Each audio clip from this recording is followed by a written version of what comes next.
కార్యక్రమాన్ని ప్రజలకు చేరవేస్తూ ఐద్వా నిర్వహించే పాత్ర ఎట్లా ఉండబోతా ఉంది, ఏం చర్చించబోతా ఉన్నారనేటువంటి అనేక అంశాలని ప్రజల వద్దకు చేరవేస్తున్నటువంటి సోషల్ మీడియా వారికి ధన్యవాదాలు. ముఖ్యంగా ఐద్వా జాతీయ మహాసభల సందర్భంగా దేశవ్యాపితంగా వివిధ రాష్ట్రాలలో మహిళలు ఎదుర్కొంటున్నటువంటి సమస్యలపైన చాలా కూలంకషంగా చర్చించడం జరిగింది. వచ్చినటువంటి ప్రతినిధులు కూడా ఆయా రాష్ట్రాల నుంచి వచ్చినటువంటి ప్రతినిధులు వాళ్ళు మాట్లాడేటువంటి దాంట్లో కూడా తెలంగాణ సాయుధ పోరాటం జరిగినటువంటి ఈ గడ్డ మీద ఇక్కడ కుల మతాలకి వ్యతిరేకంగా అనేక విధాలుగా 1936, 35 ఆ కాలం నుండే ఇక్కడ కుల మతాంతర వివాహాలు చేసుకొని మత సామరస్యంతో ఇక్కడ ఉన్నటువంటి దోపిడీ పెత్తనానికి వ్యతిరేకంగా భూస్వాములకు వ్యతిరేకంగా పోరాడిన చరిత్ర కలిగినటువంటి ఈ తెలంగాణ పోరాట గడ్డ మీద జరుగుతున్నటువంటి ఈ మహాసభల సందర్భంగా మా రాష్ట్రాలలో కూడా ఈ రోజు కేంద్ర ప్రభుత్వం ఏదైతే మహిళల హక్కులను కాలరాసే విధంగా ప్రయత్నాలు చేస్తా ఉందో వాటిని తిప్పికొట్టడానికి కానీ, అట్లాగే ఈ రోజు సామ్రాజ్యవాదం ఏదైతే మహిళల ఉపాధి ఊడగొడుతుందో అట్లాగే మహిళల్ని ఈ రోజు ఒక 2వ తరగతి పౌరురాలు అనేదే కాకుండా ఒక విలాస వస్తువుగా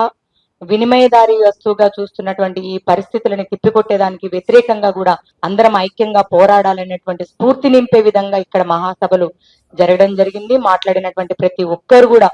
తెలంగాణ పోరాట వారసత్వాన్ని అట్లాగే అనేక రాష్ట్రాలలో కూడా ఈ పోరాట వారసులుగా మనం ఉన్నాం కాబట్టి ఈ పోరాట వారసత్వాన్ని నెలకొల్పుతూ ఈ రోజు ప్రభుత్వం మహిళల మీద వేస్తున్నటువంటి భారాలకు వ్యతిరేకంగా, అధిక ధరలకు వ్యతిరేకంగా, అట్లాగే మనువాదానికి వ్యతిరేకంగా,